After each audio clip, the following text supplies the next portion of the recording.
Hey guys, it's Mike from That's Cool Vintage Collectibles, and we're gonna go check out a collection of sports cards.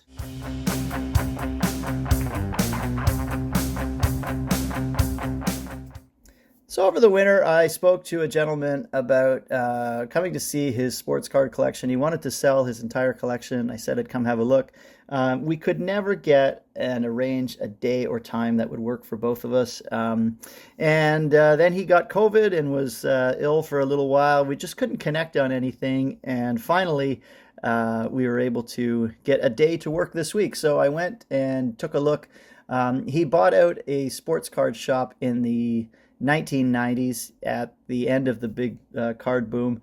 And unfortunately, most of the stuff here that he's trying to sell was of the junk wax era, late 80s through the early 90s. So not much interest for me, but I did find a few things that I thought were worthwhile.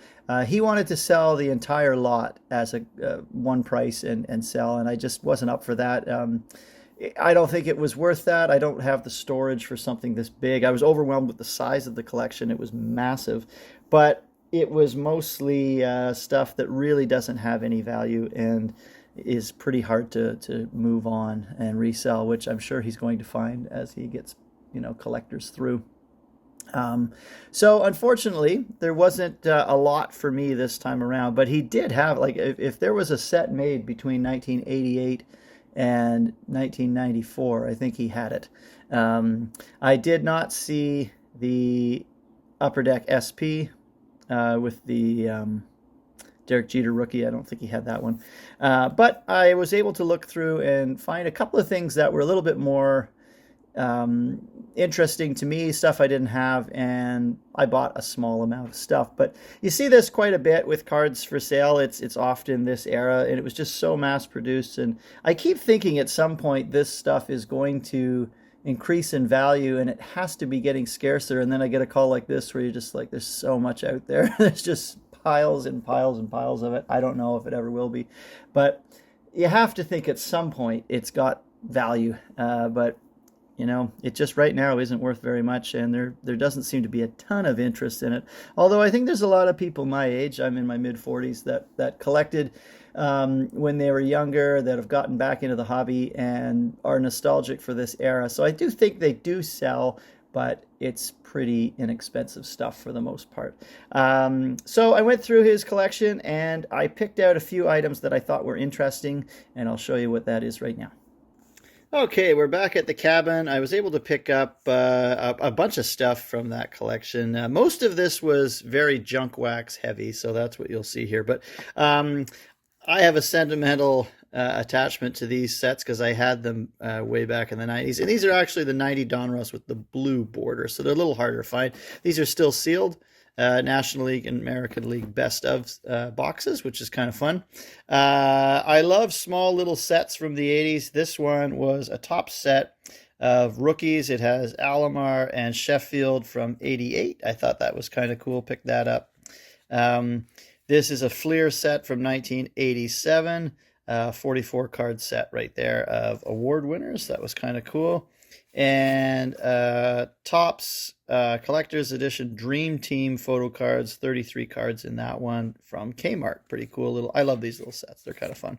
This is a sealed 1987 Donruss opening day, which I thought was kind of fun. So that's a box of those sealed. These are fun. These are the baseball coins, and they're from 88, 89, and 90. These are all opened, and I'm hoping there's 60 in a set. I might be close on the 88 and 89, and the 90, if I open the box here carefully, is still unopened. So that's kind of fun. So those were just some fun things to throw in. I got a few binders. These are partial sets of 83 Donruss, and it's missing a handful of cards. I'm sure all the big rookies, the Gwynn and Sandberg, etc. But I have those already and can probably make the rest up.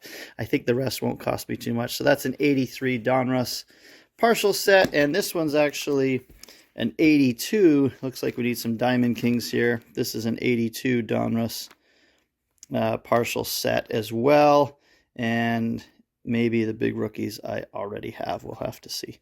But that's a couple of work in progress sets, and the one I was most happy to find in here is the great 1989 Upper Deck, and everything looks really good, including Mr. Griffey here.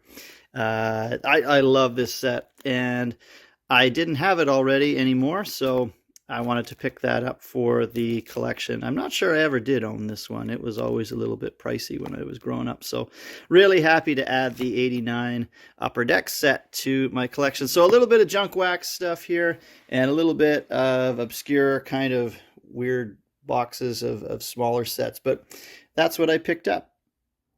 Well, it can be a little difficult sometimes when you're facing a collection of that size, and you have to kind of tell somebody that it's not as valuable as they think.